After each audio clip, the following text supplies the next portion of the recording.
എല്ലാവർക്കും നമ്മുടെ പുതിയൊരു വീഡിയോയിലേക്ക് സ്വാഗതം. ഇന്ന് നമ്മൾ പരിചയപ്പെടാനായിട്ട് പോകുന്നത് ഒരു പ്രോപ്പർ ഓഫ് റോഡ് മെഷീനെ കുറിച്ചിട്ടാണ്. നമ്മുടെ ടൊയോട്ടയുടെ ലാൻഡ് ക്രൂസർ 70 സീരീസിലെ 76 എന്ന് പറയുന്ന മോഡൽ. ഈ വാഹനത്തിൻ്റെ എൻജിൻ സൈഡ് നോക്കുകയാണെങ്കിൽ ഒരു 2.8 ലിറ്റർ 4 സിലിണ്ടർ ടർബോ ഡീസൽ എഞ്ചിനാണ് വരുന്നത്. 6 സ്പീഡ് മാനുവൽ ട്രാൻസ്മിഷനാണ് ഇതിൽ വരുന്നത്. ഓട്ടോമാറ്റിക്കലും അവൈലബിൾ ആണ്. ഇതിൻ്റെ ടോർക്ക് വരുന്നത് 500 Nm ടോർക്കാണ് വരുന്നത്. ഒരു പ്രോപ്പർ 4 വീൽ ഡ്രൈവ് SUV ആണിത്. നിങ്ങൾ കാണാവുന്ന പോലെ തന്നെ ഒരു 5 സീറ്ററാണ് വണ്ടി വരുന്നത്.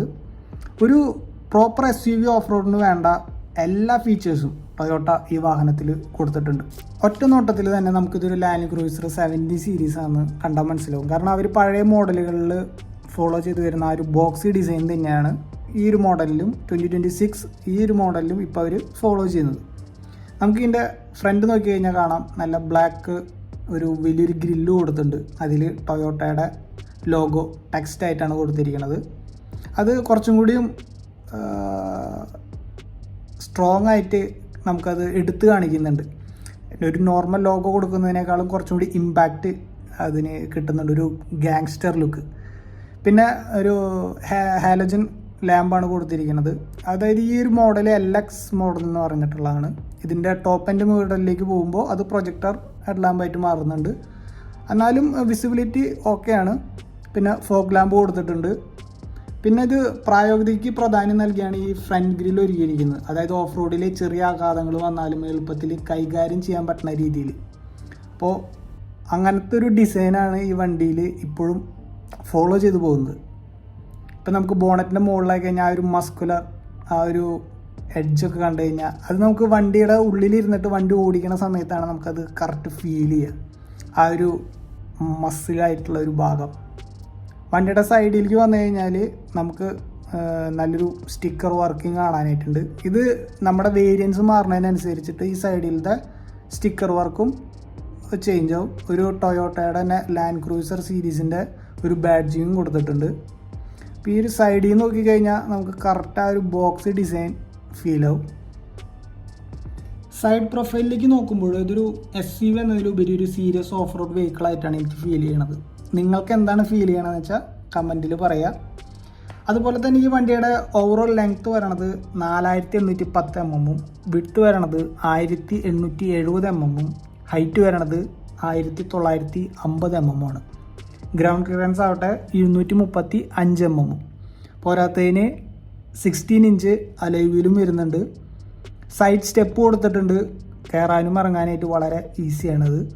പിന്നെ ഫാക്ടറി സ്റ്റിക്കേഴ്സാണ് വരുന്നത്. മുമ്പ് പറഞ്ഞ പോലെ തന്നെ വേരിയൻറ്റ് മാറുന്നതിനനുസരിച്ചിട്ട് സ്റ്റിക്കറിൻ്റെ ഡിസൈനിങ്ങും മാറും. പിന്നെ വലിയ വിൻഡോകൾ കൊടുത്തിരിക്കുന്ന കാരണം നല്ല മികച്ച വിസിബിലിറ്റി ഈ വണ്ടിയിൽ കിട്ടും. ലാൻഡ് ക്രൂസർ 70 സീരീസിലെ റിയർ ഡിസൈൻ നോക്കുകയാണെങ്കിൽ വളരെ സിമ്പിളാണ്. വളരെ ബേസിക് ആയിട്ടുള്ള ഒരു ഡിസൈനാണ് ഇവർ ഫോളോ ചെയ്തിരിക്കുന്നത്. വെർട്ടിക്കലായിട്ടുള്ള ടെയിൽ ലാമ്പ് കാണാം. പിന്നെ 2 വലിയ സ്പ്ലിറ്റായിട്ട് തുറക്കുന്ന ഡോറ്, അതിന് അവിടെയായിട്ട് LX വേരിയൻറ്റിൻ്റെ ബാഡ്ജിങ്ങും തൊട്ട് താഴെയായിട്ട് റിവേഴ്സ് ക്യാമറയും. നമുക്ക് ഈ ഡോറ് ഒരെണ്ണം ചെറിയൊരു ഡോറായിട്ടും ഒരെണ്ണം അത്യാവശ്യം കുറച്ചുകൂടി വലുപ്പമുള്ള ഒരു ഡോറായിട്ടാണ് വരുന്നത്. അതായത് നമ്മൾ ഓഫ് റോഡ് ക്യാമ്പിങ്ങിനൊക്കെ പോകുമ്പോൾ നമുക്ക് ലഗേജൊക്കെ വളരെ ഈസി ആയിട്ട് ക്യാരി ചെയ്യാനായിട്ട് ഇത് പറ്റും. പിന്നെ വരുന്നത് നല്ല വലിയ വിൻഡോകളാണ് വരുന്നത്. അതുകൊണ്ട് നമുക്ക് ഉള്ളിലിരുന്നിട്ട് നല്ല വിസിബിലിറ്റി നമുക്ക് കിട്ടും. വളരെ ബേസിക് ആയിട്ടുള്ള ഫീച്ചേഴ്സാണ് ഈ വണ്ടിയുടെ ഇൻറ്റീരിയറിലായിട്ടുള്ളത്. നമ്മൾ പണ്ട് കാലത്തൊക്കെ ഓൾഡ് സ്കൂൾ വണ്ടികളിലൊക്കെ കണ്ടുവന്നിരുന്ന സെയിം ബേസിക് ആയിട്ടുള്ള കാര്യങ്ങൾ. പിന്നെ നമുക്ക് വീൽ ക്യാപ്പ് കാണാം. പോരാത്തതിന് നമുക്ക് അഡീഷണൽ ഒരു സ്റ്റെപ്പിന് ടയറും വരുന്നുണ്ട്. അതിൻ്റെ ഒരു കവറും വരുന്നുണ്ട്. നമുക്കിത് ബാക്ക് ഡോറിൽ ഹോൾഡ് ചെയ്യണമെന്ന് വെച്ചാൽ അങ്ങനെ ചെയ്യാം. അതാകുമ്പോൾ കുറച്ചും കൂടിയും വണ്ടിക്ക് കുറച്ചും കൂടി ലുക്ക് കിട്ടും. ഈ വാഹനത്തിൻ്റെ റിയറിലും ഫ്രണ്ടിലും സോളിഡ് ആക്സിൽ സസ്പെൻഷനാണ് കൊടുത്തിരിക്കുന്നത്. പിന്നിലെ ലീഫ് സ്പ്രിങ് കാരണം കൂടുതൽ ഭാരം വഹിക്കാനായിട്ട് ഈ വണ്ടിക്ക് പറ്റും. പിന്നെ ഈ വണ്ടിയുടെ മറ്റൊരു പ്രത്യേകത എന്താണെന്ന് വെച്ച് കഴിഞ്ഞാൽ ഇലക്ട്രോണിക് പാർട്സ് വളരെ കുറവാണ്. അതുകൊണ്ട് തന്നെ തകരാറുകൾ കുറവായിരിക്കും. മെയിൻ്റനൻസ് വളരെ ഈസി ആയിരിക്കും.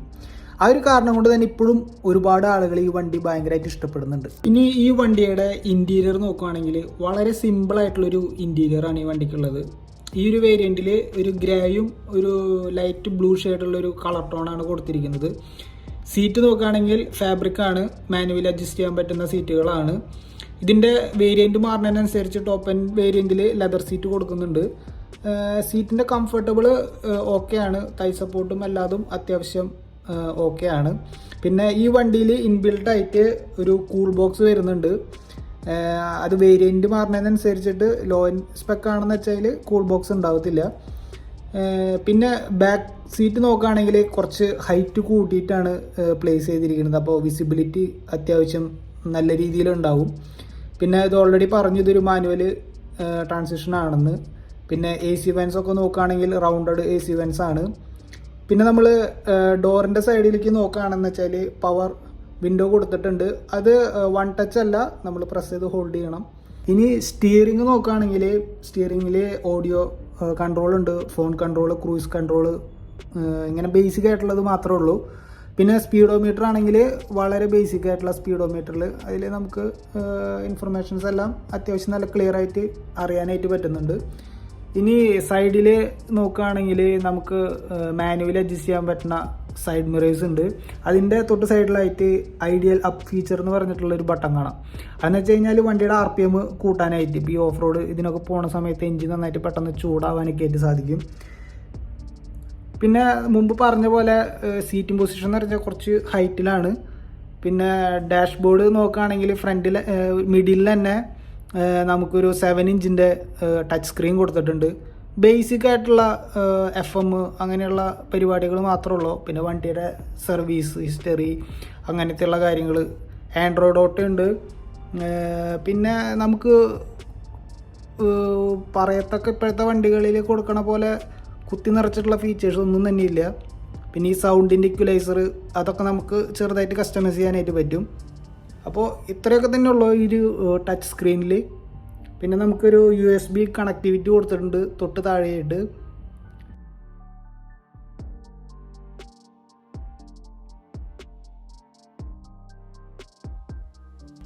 AC കൺട്രോൾസ് നോക്കുകയാണെങ്കിൽ മാനുവലായിട്ട് കൺട്രോൾ ചെയ്യാൻ പറ്റുന്ന AC ആണ്.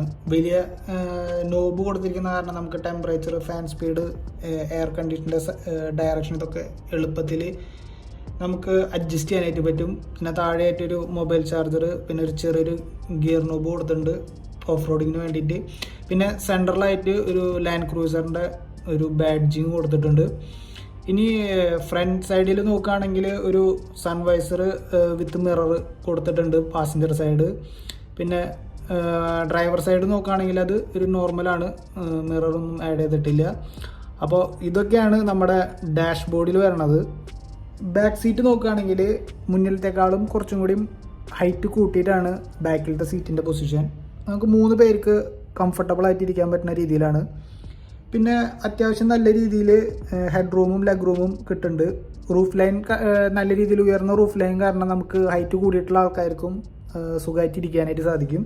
പിന്നെ ഒരു റൂഫ് ഹാൻഡിൽ കൊടുത്തിട്ടുണ്ട്, വളരെ ഈസി ആയിട്ട് നമുക്ക് വണ്ടിയിൽ കയറാനായിട്ട് സാധിക്കുന്നുണ്ട്. പിന്നെ നമ്മൾ ഡോറിൻ്റെ സൈഡിലേക്ക് നോക്കുകയാണെങ്കിൽ ഒരു പവർ വിൻഡോ കൊടുത്തിട്ടുണ്ട്, വൺ ടച്ച് അല്ല.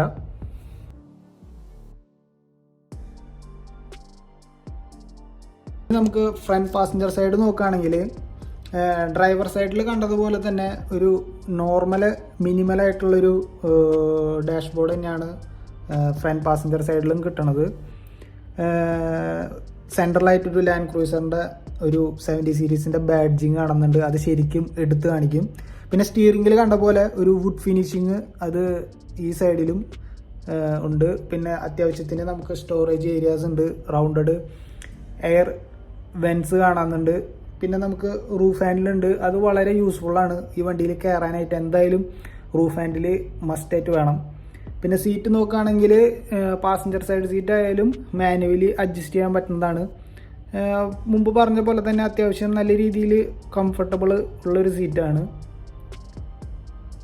പിന്നെ എയർ ബാഗിൻ്റെ കാര്യം നോക്കുകയാണെങ്കിൽ 2 എയർ ബാഗാണ് ഈ വണ്ടിയിൽ വരുന്നത്. പിന്നെ ഡോർ സൈഡ് നോക്കുകയാണെങ്കിൽ അത്യാവശ്യം ഡോർ പോക്കറ്റ്സും സ്റ്റോറേജ് ഏരിയാസ് ഉണ്ട്, പവർ വിൻഡോയും. ഇനി നമുക്ക് എൻജിൻ സൈഡ് നോക്കുകയാണെങ്കിൽ മുമ്പ് പറഞ്ഞ പോലെ ഒരു 2.8 ലിറ്റർ മാനുവൽ ട്രാൻസിഷനാണ്. പക്ഷേ ഈ എൻജിൻ്റെ സൈഡ് നോക്കുകയാണെങ്കിൽ എനിക്ക് തോന്നിയിട്ടുള്ളത് ഇത് കുറച്ചും കൂടി നല്ല രീതിയിൽ വൃത്തിക്കൊക്കെ ഒതുക്കി വയ്ക്കായിരുന്നു എന്നാണ് എനിക്ക് തോന്നണത്. നിങ്ങളുടെ അഭിപ്രായം എന്താണെന്ന് വെച്ചാൽ കമൻറ്റിൽ പറയുക. ഇനി നമുക്ക് ഈ വണ്ടിയുടെ എക്സോസ്റ്റ് നോട്ട് ഒന്ന് കേട്ട് നോക്കാം.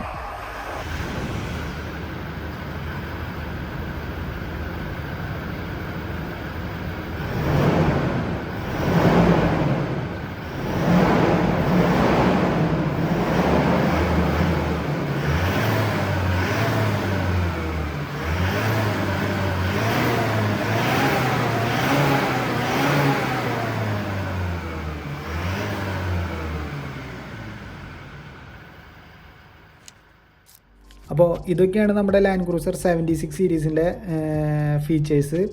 അപ്പോൾ നിങ്ങൾക്ക് ഈ വീഡിയോ ഇഷ്ടപ്പെട്ട് കഴിഞ്ഞാൽ ലൈക്ക് ചെയ്യുക, സബ്സ്ക്രൈബ് ചെയ്യുക. ഇനി എന്തൊക്കെ മാറ്റങ്ങളാണ് വരുത്തേണ്ടതെന്ന് വെച്ച് കഴിഞ്ഞാൽ നിങ്ങൾ കമൻറ്റ് ബോക്സിൽ പറയുക. അപ്പോൾ നമുക്ക് അടുത്ത വീഡിയോയിൽ അത് ഇമ്പ്രൂവ് ചെയ്യാനായിട്ട് പറ്റും.